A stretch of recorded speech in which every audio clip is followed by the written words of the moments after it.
My name is Uday and आज हम लोग ना 1 सितंबर का जो क्वालिफायर एग्ज़ाम हुआ है डायरेक्ट एंट्री डिप्लोमा उसका क्वेश्चन पेपर डिस्कस करेंगे आफ्टरनून वाला।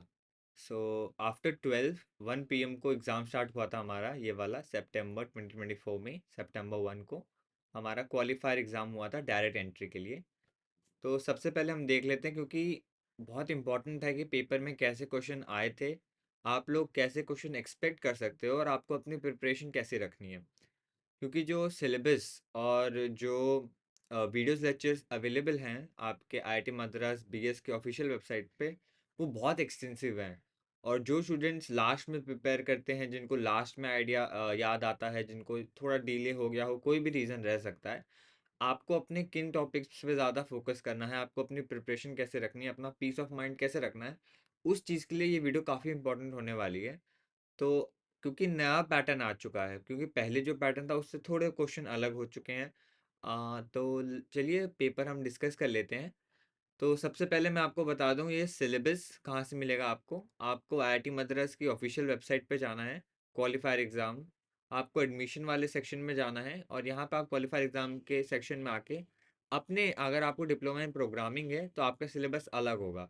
ये जो हम पेपर अभी देखने वाले हैं वो डिप्लोमा इन डेटा साइंस वाले स्टूडेंट्स के लिए हैं, उनके क्वालिफायर पेपर के लिए है।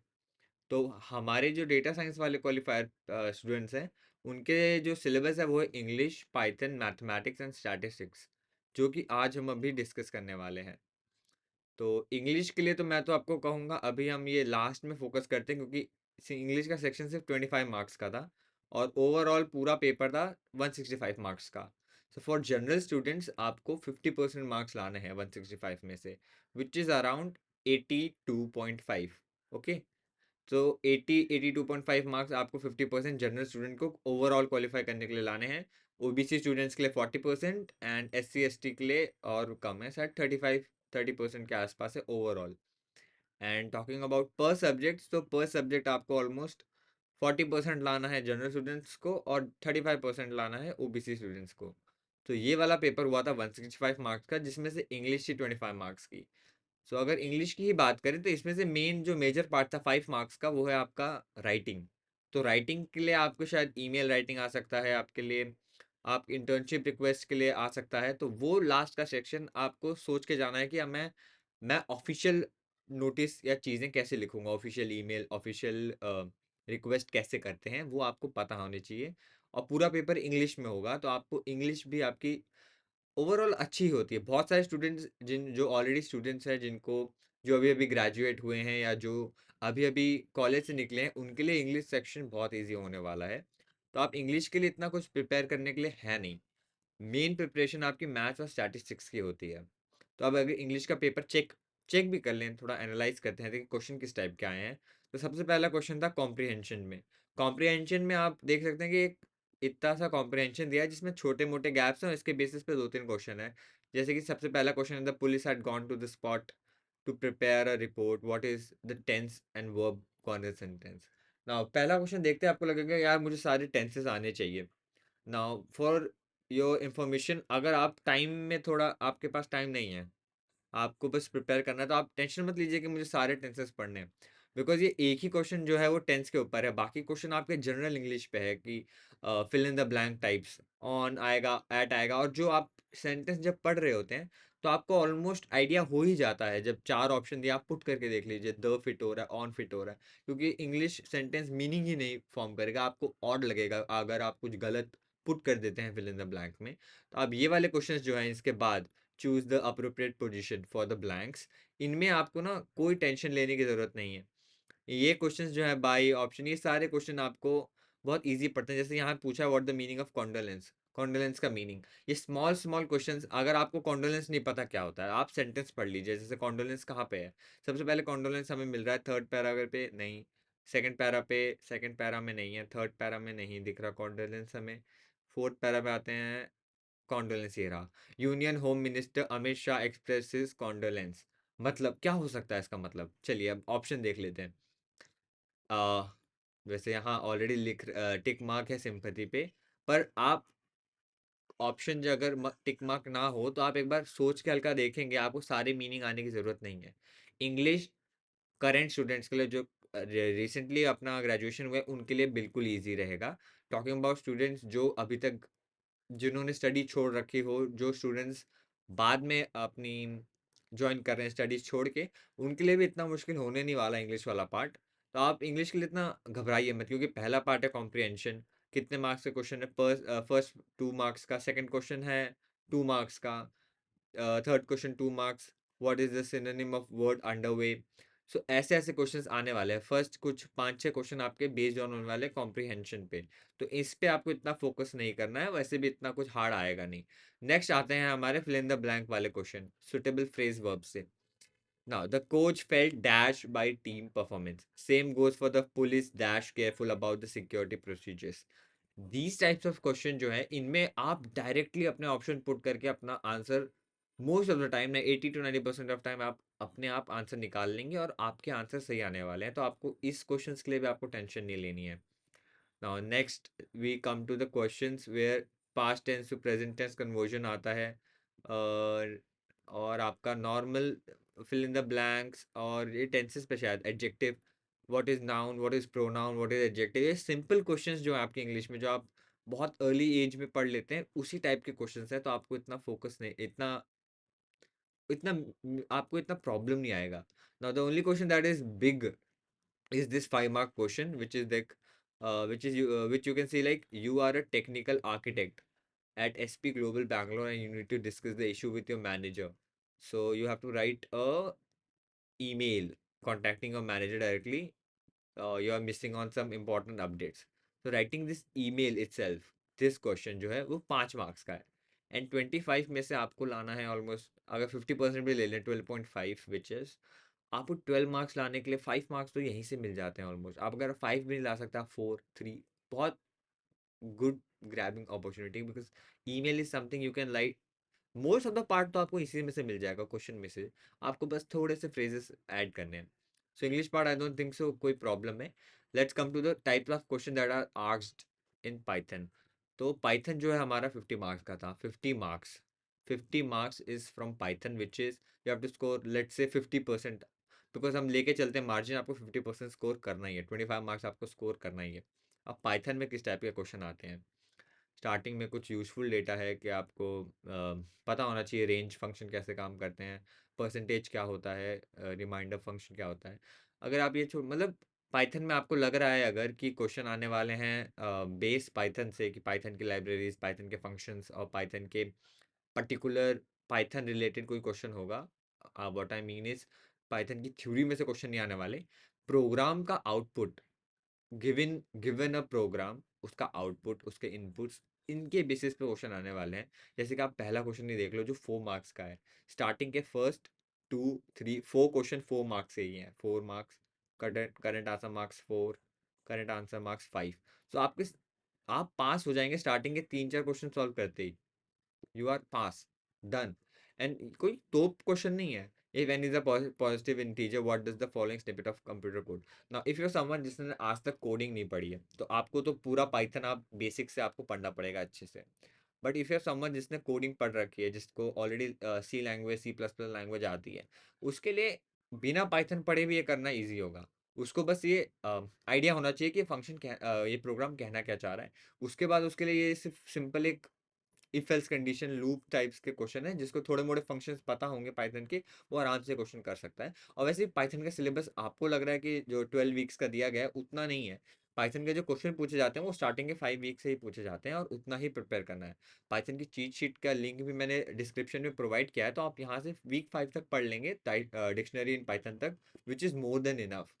So coming back to the question, first question is for x in range 1, 2 and raised to power 1, if x remainder मतलब 2 से डिवाइड करने पे x का रिमाइंडर 0 आ रहा है, तो हमें प्रिंट करना है p sum। Now this question आपको रेंज फंक्शन यहाँ पता होना चाहिए कैसे वर्क करता है। तो ऐसे क्वेश्चन ही आने वाले, इफ फंक्शन कैसे काम कर रहा है, यहाँ पे जो इफ फंक्शन एक साथ लिखा है। तो आपको पता होना चाहिए कि ये जैसे यहाँ पर आप ऐसे क्वेश्चन में क्या करें, आप n की वैल्यू पुट करके स्टार्ट करें। n की वैल्यू आप ले लीजिए 4, x की वैल्यू फिर स्टार्ट करिए रेंज से 1 से 2 से 3 से स्टार्ट करिए। वैसे रेंज अगर 1 से दिया है तो इसके लास्ट तक तो जाएगा नहीं, है 2n+1 से 2n तक जाने वाला है, तो तो ऑलरेडी कुछ ऑप्शन एलिमिनेट हो जाते हैं, जैसे ये आप लास्ट ऑप्शन एलिमिनेट हो गया, सेकंड लास्ट ऑप्शन एलिमिनेट हो गया।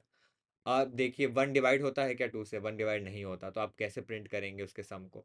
1 डिवाइड होता नहीं, तो फर्स्ट नंबर जो डिवाइड होने वाला है वो खुद 2 है, फिर उसके बाद 4 डिवाइड होने वाला है। तो आपको खुद समझ आ रहा है क्वेश्चन में इसी को देख के प्रोग्राम को, कि 1 तो डिवाइड होने नहीं वाला 2 से, उसका रिमाइंडर 0 आने नहीं वाला, तो 1 आएगा नहीं। 2 का आने वाला है तो 2, फिर 4, फिर 6, ऐसे करते करते ये जो रेंज फंक्शन है वो एक n-1 तक जाता है, अगर ये n होता तो इसको -1 कर दो तो क्या आता है 2n। तो ये क्वेश्चन कुछ ज़्यादा हार्ड है नहीं, पहले के स्टार्टिंग के कुछ भी क्वेश्चन आपको पास करना बहुत ईजी है। Let's see the second question भी सेम टाइप का, if n is a possible integer what does the function returns. आपको बस n की वैल्यू पुट करके सब्स्टिट्यूट करके आप क्वेश्चन सॉल्व करके देखिए, आपको ये answer sum of digits n बहुत इजीली आने वाला है। आप n की जगह 10 रखिए, 11 रखिए, 12 रखिए, आपको अपने आप आंसर मिलने वाला है। आप n की वैल्यू पुट करिए, आपको पता होना चाहिए ये वाला फंक्शन रिमेन पॉइंट्स के बाद वाली वैल्यूज नहीं देगा, एग्जैक्ट इंटीजर रिटर्न करेगा। ये जो छोटी मोटी चीज़ें होंगी ना आपके पाइथन के स्टार्टिंग के 5 वीक्स में, आप उन छोटी छोटी चीज़ों पे ध्यान दीजिए। कुछ कॉम्प्लेक्स प्रोग्राम नहीं पूछने वाले, सिंपल प्रोग्राम होंगे, पर आपको छोटे छोटे फंक्शंस का रिवीजन याद करना है कि ये प्लस सिंबल क्या होता है, परसेंटेज सिंबल से क्या होता है। जिन्होंने नहीं पढ़ा वो लोग भी आप प्लीज़ स्टार्टिंग के ऑपरेटर्स वगैरह पे ध्यान दें, बिकॉज प्रोग्राम इटसेल्फ में कोई टफ नहीं है। मोस्ट स्टूडेंट भूल जाते हैं कि कौन से सिंबल का क्या मीनिंग था। आप प्लीज सिंबल्स की मीनिंग याद रखिए, ऑपरेटर्स की मीनिंग याद रखिए, और कौन सा डिवीजन क्या, फ्लोट डिवीजन क्या होता है, नॉर्मल डिवीजन क्या होता है, उस पर ध्यान दीजिए। नेक्स्ट, देखिए पाइथन के सारे प्रोग्राम सेम है। यू आर गिवन अ सब कोड स्निपेट, और आपको उसका आउटपुट आपको वो गेस करना है, या फिर अगर कोई क्वेश्चन में आप स्टक भी हो रहे हैं, आप प्लीज ऑप्शन में से वैल्यू पुट करके चेक कर लीजिए। That's the best thing you can do this type of questions. What is the output of this string function? ये स्प्लिट कर देता है from six index. Index start कहाँ से हो रहा है? 0 से, 0 1 2 3 4 5 6। हेलो, इस यहाँ से स्टार्ट होगा, सिक्स इंडेक्स के बाद स्टार्ट होने वाला, तो वर्ल्ड से स्टार्ट होने वाला है। और अपस्ट्रॉफी मार्क्स किसी किसी में अवेलेबल नहीं है, तो वो वाले नहीं लेंगे, तो इसमें अपस्ट्रॉफी मार्क है, इसको ले लिया। बाकी नेक्स्ट ऑप्शन में क्या दिक्कत है? यहाँ अपस्ट्रॉफी मार्क्स नहीं है, यहाँ एलो एक्स इंक्लूड कर लिया है। और शायद यहाँ पे शायद ये ऑप्शन में इशू आ रहा है कुछ, क्योंकि यहाँ सेम अपस्ट्रॉफी मार्क वाला ऑप्शन नहीं था जब मैंने पेपर सॉल्व किया था। So let's go to next question. Now ये आपको दिया है ऐसा आउटपुट, अब आपको आउटपुट दे दिया, इनपुट पूछा है कि कैसा प्रोग्राम ऐसे आउटपुट देने वाला है, क्या करें? वैल्यू पुट करके देख लो। सो ये जो क्वेश्चंस हैं स्टार्टिंग के, ये आपको स्टार्टिंग के 2-3 वीक में ही आपको ऐसे क्वेश्चन, इफ एल्स जो कंडीशन है, इफ एल्स, ये तो इंग्लिश लैंग्वेज से ही आपको समझ आ गया कि ये क्या करते होंगे। मेन फोकस आपका स्टार्टिंग वाले प्रोग्राम्स में होता है, कौन सा ऑपरेटर क्या करता है, पाइथन वर्क कैसे कर रहा है, पाइथन लाइन बाय लाइन कैसे जा रहा है। आपको बस थोड़ी मोड़ी चीज़ें पता होनी चाहिए, पाइथन का पेपर आपके लिए बहुत ईजी हो सकता है। नेक्स्ट क्वेश्चन पे आते हैं, 5 मार्क्स का। What is this word is taking some input, valid is true, valid and valid अपना चेंज कर रहा है, फॉल्स हो रहा है इस इफ कंडीशन के बाद, तो आपको प्रिंट करना है, वैल्यू ट्रू आएगा, फॉल्स आएगा। This is like, this question was very easy, because यहाँ पे ए आई ओ यू अगर रहता है आपका आई रेंज में, वर्ड इनपुट दिया रहता है, तो दिस क्वेश्चन में लाइक इवन प्लेसेस पे हमारे ए आई ओ यू आ रहे थे। सो सेम यहाँ ऑप्शन दिया है, the word has at least 5 vowel, the letter even indices are vowels. तो जब आप इसका एक बनाएंगे देखना, आपको दिख जाएगा कि इवन जो प्लेसेस है उस पे वॉवल्स आ रहे हैं। Now let's come to where next question is similar. You are given some input, yes, which one of the following swap? Okay, now swap is something जिसमें क्या होता है, आप टेम्परेरी एक वेरिएबल डिक्लेयर करते हैं, जिसमें आप अपने पहले पहले वेरिएबल की वैल्यू सेव कर लेते हैं, और फिर नेक्स्ट वेरिएबल को वो वैल्यू सब्स्टिट्यूट करके उन नेक्स्ट वेरिएबल की जगह आप टेम्परेरी वैल्यू वापस डाल देते हैं, तो उससे क्या होता है, आपके वैल्यूज एक्सचेंज हो जाती है। स्वैप फंक्शन करता क्या है, दो वेरिएबल की वैल्यूज को चेंज करने का काम करता है। तो आपको इस क्वेश्चन के लिए भी कोई टेंशन नहीं लेनी है। इस क्वेश्चन में भी आप स्वैप फंक्शन आपको पता होना चाहिए क्या होता है, और आप क्लियरली देख सकते हैं कौन सा फंक्शन काम नहीं करेगा। यहाँ लेंथ ऑफ एल ले लिए, डायरेक्ट लेंथ ऑफ एल का मैं क्या करूंगा? So you have to understand कि कहाँ कौन सा फंक्शन काम करने वाला है, कहाँ कौन सा फंक्शन काम नहीं करने वाला है। This is not okay, this is same output. यहाँ ऐसे क्वेश्चंस में आपको बस n की वैल्यू आप सब्स्टिट्यूट करके आप आउटपुट ले आ सकते हैं। This is not a very hard question here in python. So हम पाइथन देखिए, हाँ देखिए, मोस्ट क्वेश्चंस आए थे पहले स्टार्टिंग के सारे ऑपरेटर्स, इफ एल्स, आपको ज्यादा कुछ पता नहीं होना चाहिए था। Now this thing, A if आपने अगर पढ़ा हो, बहुत सारे स्टूडेंट्स पढ़ रखे होते हैं, ये होता है logic gates. True true gives true and में, and true true gives true और maybe, but true false, in or it's true, in and it's false. So this thing, logic gates वाला थिंग आपके आता है। आपको ये चीज़ के देखे, जैसे ज़्यादा मार्क्स तो नहीं है, 2 marks, 2 marks, 1 marks, but this small small question add up. तो ओवरऑल कितने मार्क्स का आया था? 1 2 3, 3 + 2 5, 5 + 2 7। सो 7 मार्क्स का तो आपका ट्रू फॉल्स वाले क्वेश्चन आए हैं, जो जो मैं कहता हूँ मार्क्स ग्रैबिंग है। आपको बस टेबल पता होनी चाहिए, और टेबल भी क्या पता होनी चाहिए। एंड की जगह आप सब्स्टिट्यूट कर, ट्रू फॉल्स की जगह आप क्या सब्स्टिट्यूट कर लो? 1 0 सब्स्टिट्यूट कर लो, ट्रू की जगह 1, और फॉल्स की जगह 0 सब्स्टिट्यूट कर लो। एंड की जगह मल्टीप्लाई, और की जगह एडिशन सब्स्टिट्यूट कर दो। आपके अपने आप आंसर आ जाएंगे, आपको ट्रू फॉल्स याद करने की जरूरत भी नहीं पड़ेगी। So what I am saying is, Python itself is a easy topic, English is a easy topic. There, these two topics में आपके बिल्कुल एफर्ट्स नहीं लगने वाले पढ़ने के लिए। मोर देन इनफ होगा, 1 डे आप दे दोगे। आप 1 डे अगर फोकस के साथ पढ़ते हैं तो 1 day is more than enough for both the subjects. Given कि आप ऑलरेडी आता हो। अगर if you are someone new to both of the subjects, आप प्लीज़ अच्छे से पढ़िए। आप स्टार्टिंग के वीक्स पे फोकस करिए फॉर पाइथन एंड इंग्लिश। आप इंग्लिश तो आप क्या करें, आप इंग्लिश के लिए क्या कर सकते हैं, आप राइटिंग वाले सेक्शन के लिए थोड़ा फोकस कर सकते हैं, और सब्स्टिट्यूट वैल्यू करके फोकस कर सकते हैं। टॉकिंग अबाउट पाइथन, आप स्टार्टिंग के वीक्स पे फोकस कर सकते हैं। इफ़ यू आर समवन जिसने आज तक नहीं पढ़ा है, if you are new to this world, आप प्लीज़ स्टार्टिंग वाले वीक्स पे फोकस करें। ऊपर से जो आपके रिविजन लेक्चर्स आपको होंगे आपके एग्जाम से जस्ट पहले, उन पे थोड़ा फोकस कर लीजिएंगे, आपका पेपर अपने आप ईजिली सॉल्व हो सकता है। नाउ अब देखते हैं मैथ्स के पेपर में कैसे क्वेश्चन आते हैं हमारे, कहाँ किस टॉपिक से मैथ्स का पेपर आ रहा है। सबसे पहला क्वेश्चन ही इटसेल्फ आया है हमारे शॉर्टेस्ट पाथ एल्गोरिदम से। ना शॉर्टेस्ट पाथ एल्गोरिदम मैथ्स में आता है यहाँ ग्राफ थ्योरी पे। तो मैं आपको पहले ही बता रखा था कि मेन आपका इंपॉर्टेंट है ये लास्ट के दो। बहुत सारे स्टूडेंट्स को ये ऑलरेडी नहीं आता है।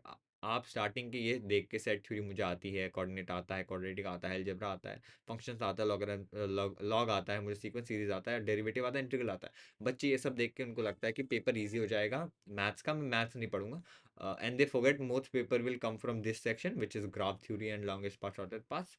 और आप भूल जाएंगे। सी अभी जो क्वेश्चन आया है वो पूरा एल्गोरिदम लास्ट वाले पार्ट से आया है, और आपको ये पता होना चाहिए एल्गोरिदम। अभी तो क्वेश्चन ये इजी है, कौन सा question which pair of shortest path use कर रहा है। बस सिमिलरली क्वेश्चन हार्ड इजी आते रहते हैं इसी सेक्शन में से। See next question is also from graph theory itself. This is the adjacent matrix. Adjacent matrix आपको दी है, आपको बताना है कौन से ग्राफ में कितने कनेक्टेड हैं, कितने कनेक्टेड नहीं है, नंबर ऑफ एजेस कितने हैं, साइकिल्स क्या है। ये जो क्वेश्चन है ये ग्राफ थ्योरी से आए हैं। मैंने आपको कहा है मैथ्स के लिए आप स्टार्ट करिए पीछे वाले वीक से, लास्ट वीक से पढ़ना स्टार्ट करिए। For every one, if you are new, if you are not new, every student should start studying maths from the last weeks. आपको अगर मटेरियल नहीं मिल रहा, आप आईआईटी मद्रास की ऑफिशियल वेबसाइट पे जाके या फिर ऑफिशियल यूट्यूब चैनल पे जाएं। मैथ्स की सीरीज़ के लास्ट के लेक्चर्स हैं, लास्ट वीक के ग्राफ पे बहुत अच्छे लेक्चर्स थे, बहुत इजीली एक्सप्लेन किया गया है। आप वो वीडियोस देख लीजिए। आपकी जो रिवीजन क्लासेस होंगे आप उनको अटेंड कर लीजिए, और आप जो क्वेश्चंस होंगे उनके वीक के असाइनमेंट्स होंगे, आप वो वाले क्वेश्चन सॉल्व कर लीजिए जो बीए स्टूडेंट्स के लिए थे, पर आप भी सॉल्व कर लेंगे तो आपके लिए ईजी हो जाएगा। Next come integration from limits. This question is from limits continuity. So this question is not very tough. You have to understand कि वन पे continuous है नहीं है, क्योंकि discontinuous है, क्योंकि equal नहीं हो रही LHS RHS values.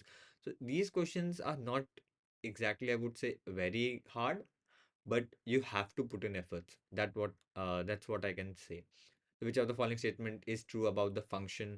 So function पे क्वेश्चन है, रिफ्लेक्सिव सिमेट्रिक सेट से क्वेश्चन आ गया। आई एम नॉट टेलिंग कि यहाँ से क्वेश्चन नहीं आएंगे, बट मोस्ट क्वेश्चन, ये पार्ट इंपॉर्टेंट इसलिए मैं कह रहा हूँ क्योंकि बहुत स्टूडेंट इसको मिस कर देंगे। क्वेश्चन सेट से भी आया है, देखिए, रिफ्लेक्सिव सिमेट्रिक एंड ट्रांजिटिविटी। ये जो स्टार्टिंग का पार्ट होता है, जो बहुत बच्चे लगता है उनको याद रहेगा, बट आप प्लीज़ याद रखिए क्या सिमेट्रिक होता है, क्या ट्रांजिटिव होता है, और क्या रिफ्लेक्सिव होता है, क्या डिफरेंस है। आप पेपर के वक्त भूले ना।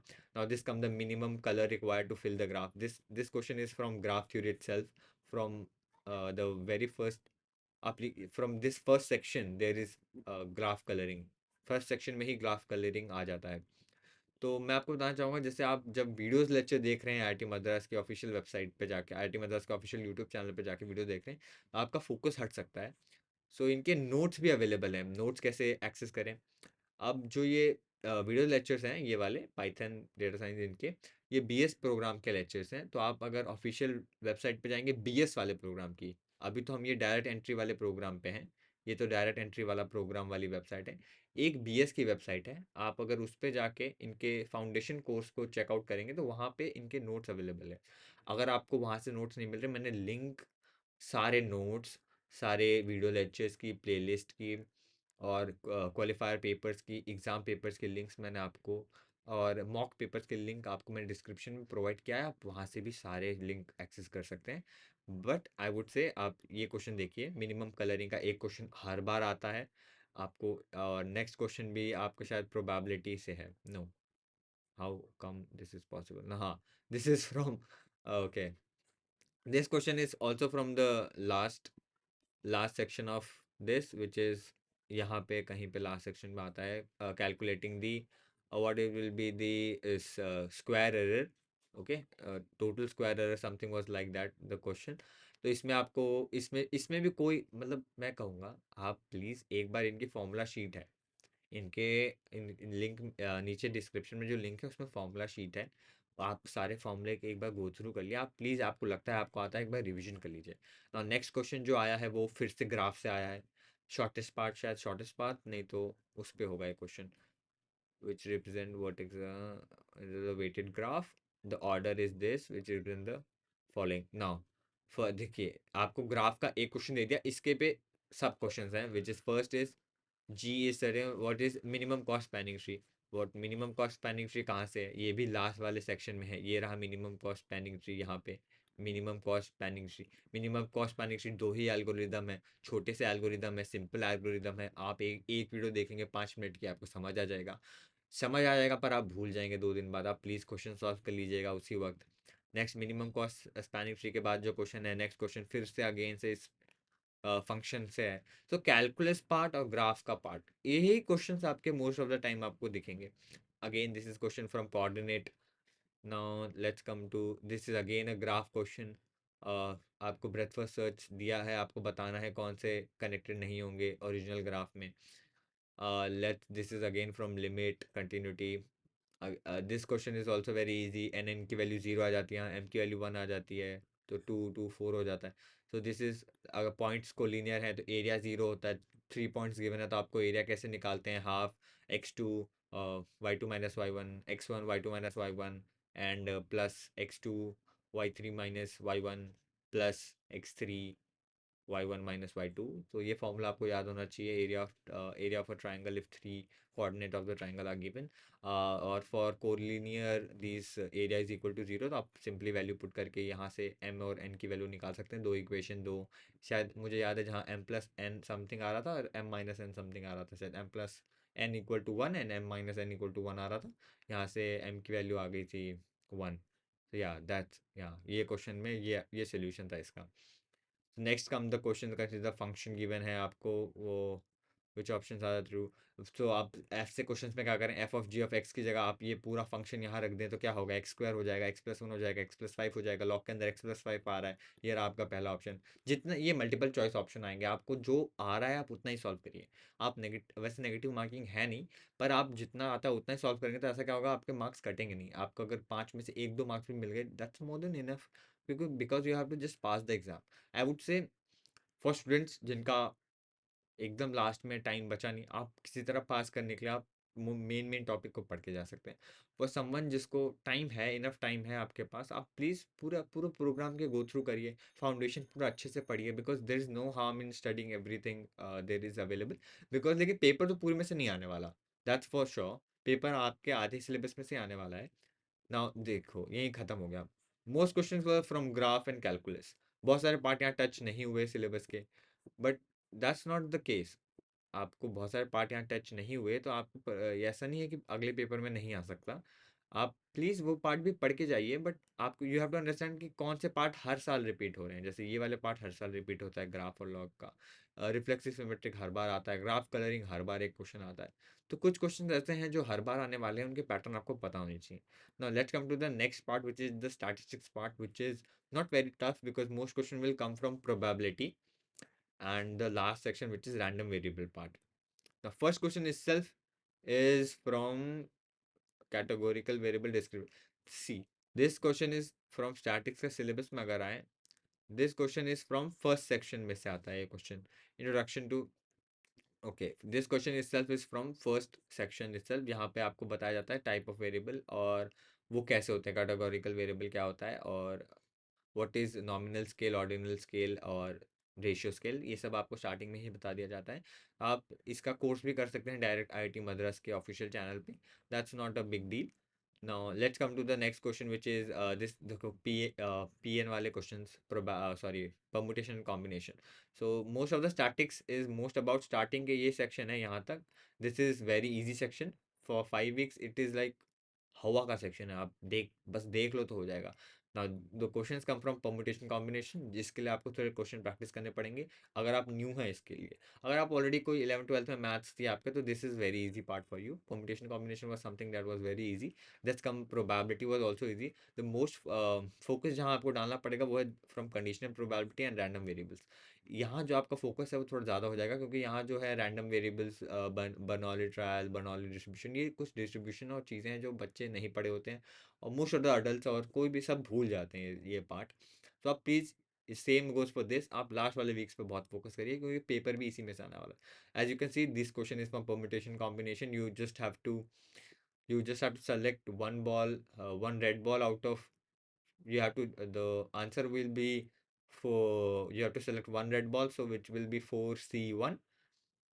You have already selected one red ball, then you have to also select rest three balls. So you have to select, now red ball को भूल जाओ. Total ways to select balls is 200.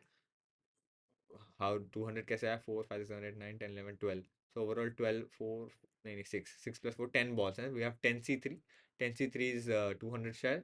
So total ways to select 120. 10C2, 10C, yes, 120. So total ways you can select 3 balls is 120. But हमारे को क्या पूछा है? If at least one red ball, so at least one red ball है, तो पहले आप at least one red ball चुन ले, सो विच इज 4C1. नाउ आप ऑल द पॉसिबल जिसमें रेड बॉल है ही नहीं, वो वाला सब्ट्रैक्ट कर दिए. अगर रेड बॉल है ही नहीं, तो we are just selecting 2 balls out of this 6 balls, which is 62. 62 आप सब्ट्रैक्ट कर देंगे, which is around 100, what something around आएगा. आप सब्ट्रैक्ट करके देख लीजिए, आपका आंसर आ जाएगा. तो permutation combination is not very tough. Let's come to this random variable again, exponential.